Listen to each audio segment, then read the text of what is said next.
Welcome to our channel. আমি আক্তারি। আজকের ক্লাসে আমি তোমাদের ক্লাস 7 এর ইংলিশ বিষয়ে লেসন 3 উই আর 7 যে পোয়েমটা রয়েছে সেটা যে অ্যাক্টিভিটিগুলো আছে আমি অ্যাক্টিভিটিগুলো করাবো। এর আগের দিন ক্লাসে আমি উই আর 7 উইলিয়াম ওয়ার্ডসওয়ার্থের লেখা পোয়েমটা আমি লাইন বাই লাইন পড়িয়েছি। তোমরা এখনো যারা ভিডিওটা দেখোনি আমি ডেসক্রিপশন বক্সে লিংক দিয়ে দিব, তোমরা অবশ্যই ভিডিওটা দেখবে এবং ভিডিওটা দেখার পর অ্যাক্টিভিটিসগুলো সলভ করবে। তো ভিডিওটা স্কিপ না করে অবশ্যই তোমরা শেষ পর্যন্ত দেখো, আশা করি তোমাদের হেল্প হবে। আর চ্যানেলে যারা প্রথম এসেছো প্লিজ চ্যানেলটা সাবস্ক্রাইব করে নিয়ে পাশে থাকা বেল আইকনটা প্রেস করে অল করে নিও সমস্ত ভিডিওর নোটিফিকেশন সবার আগে পাওয়ার জন্য। আর আগে থেকেই তোমরা যারা সাবস্ক্রাইব করে রেখেছো তোমাদের অসংখ্য ধন্যবাদ। তো দেখো অ্যাক্টিভিটি 1 আমরা শুরু করছি। যে প্রথমে আছে কি বলছে choose the correct answer from the given alternatives. এই যে চুজ করতে বলছে কারেক্ট আনসারটা এই অল্টারনেটিভসগুলো থেকে। এ নাম্বারে কি বলছে দ্য লিটল গার্ল, ছোট্ট মেয়েটি হুম যার সাথে দ্য পোয়েট মেট ওয়াজ, হ্যাঁ কবি যার সাথে দেখা করেছিল সেই মেয়েটি ছিল 7, 8, 9 ইয়ার্স ওল্ড। কত বছর বয়স ছিল সেই মেয়েটার? আমরা দেখেছি টেক্সট পড়তে গিয়ে আমরা দেখেছি মেয়েটির বয়স ছিল 8 ইয়ার্স ওল্ড।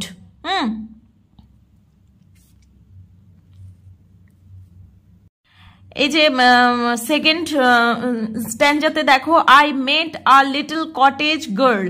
কবি বলছেন আমি একটা ছোট্ট মেয়ের সাথে দেখা করেছিলাম যে হচ্ছে রাস্টিক মেয়ে, মানে গ্রাম্য মেয়ে। সি ওয়াজ 8 ইয়ার্স ওল্ড। তাহলে আমরা এখানে দেখতে পেলাম তার বয়স ছিল 8 বছর। হ্যাঁ, তাহলে আনসার হলো 8। বি নাম্বারে বলছে দ্য গার্ল লস্ট, মেয়েটি হারিয়েছে 2 brothers 2 sisters, a brother and a sister.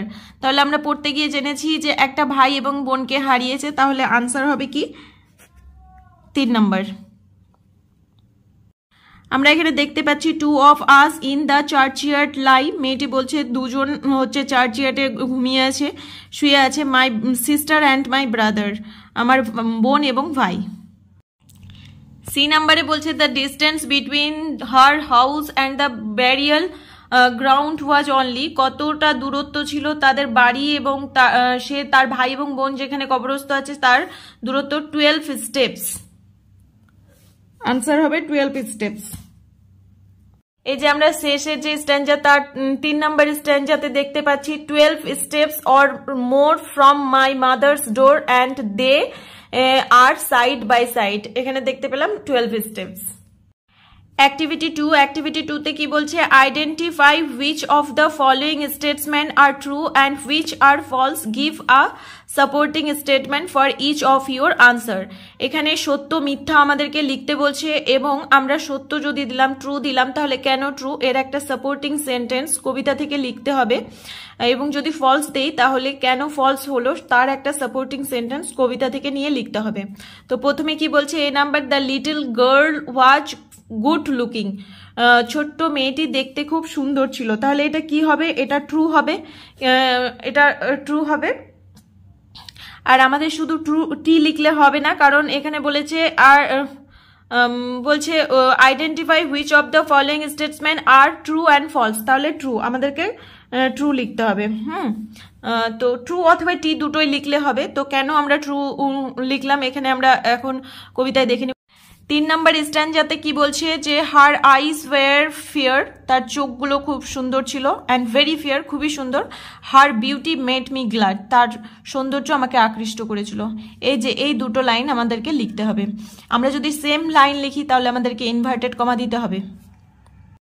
B নাম্বারে কি বলছে 5 of her brothers and sisters were dead, তার ভাই বোনের। 6 নাম্বার স্ট্যান্ডাতে দেখছি 2 of us in the churchyard lie, আমাদের দুজন চার্চইয়ার্ডে ঘুমিয়ে আছে শুয়ে আছে। My sister and my brother, এটা সাপোর্টিং সেন্টেন্স দিতে হবে। সি নাম্বারে কি বলছে the graves were covered with green grass, হ্যাঁ কবর দুটো একদম সবুজ ঘাসে কভার হয়েছিল, ঢাকা ছিল। ট্রু। কেন ট্রু? 10 নাম্বার স্ট্যান্ডাতে দেখো কি আছে দেয়ার গ্রেভস আর গ্রিন, তাদের কবরগুলো হচ্ছে সবুজ। তাহলে এটা হচ্ছে সাপোর্টিং সেন্টেন্স দিতে হবে। অ্যাক্টিভিটি 3 তে কি বলছে, look at the first 4 lines. এই প্রথম 4 লাইন দেখো, যে a simple child that lightly draws its breath, এই যে breath and feels its life in every limb, what should it know of death. এই যে ব্রেথ আর ডেথ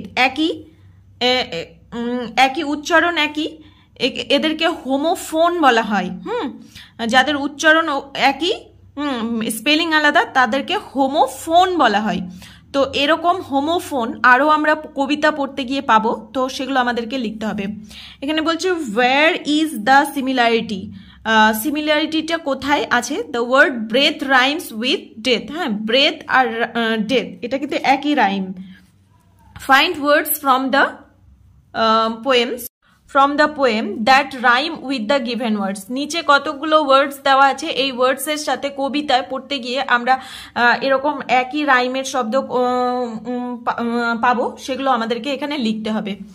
তো প্রথমের ওয়ার্ড আছে কি, কার্ল, হেড, ইয়ার, ক্ল্যাড, বি, টেল, লেইট, হ্যাভেন। তাহলে দেখতে পাচ্ছি আমরা কার্লের সাথে গার্ল, হেডের সাথে সেইট, ইয়ারের সাথে ফেয়ার, ক্ল্যাডের সাথে গ্ল্যাড, বি এর সাথে মাইন, বি এর সাথে মি, টেলের সাথে ডুয়েল, আর লেইটের সাথে মেইট, আর হ্যাভেনের সাথে 7। তাহলে কি করে এগুলো করলাম, কার্ল গার্ল। সেকেন্ড নাম্বার স্ট্যান্ডাতে দেখতে পাচ্ছি I made a little cottage girl, as a girl, she was 8 years old, she said her hair was thick with many a curl।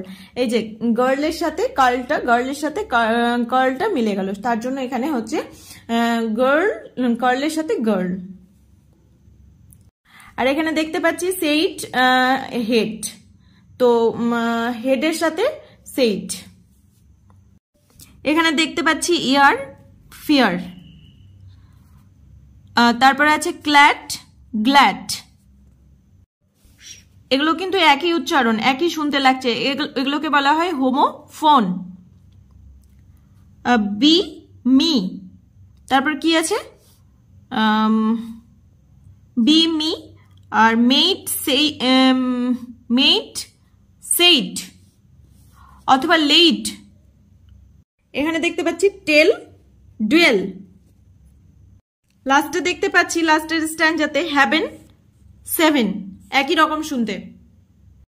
তাহলে কি পেলে, কার্লের সাথে গার্ল, হেডের সাথে সেইট, ইয়ারের সাথে ফিয়ার, ক্ল্যাডের সাথে গ্ল্যাড, বি এর সাথে মি, টেলের সাথে ডুয়েল, লেইটের সাথে মেইট, আর হ্যাভেনের সাথে 7।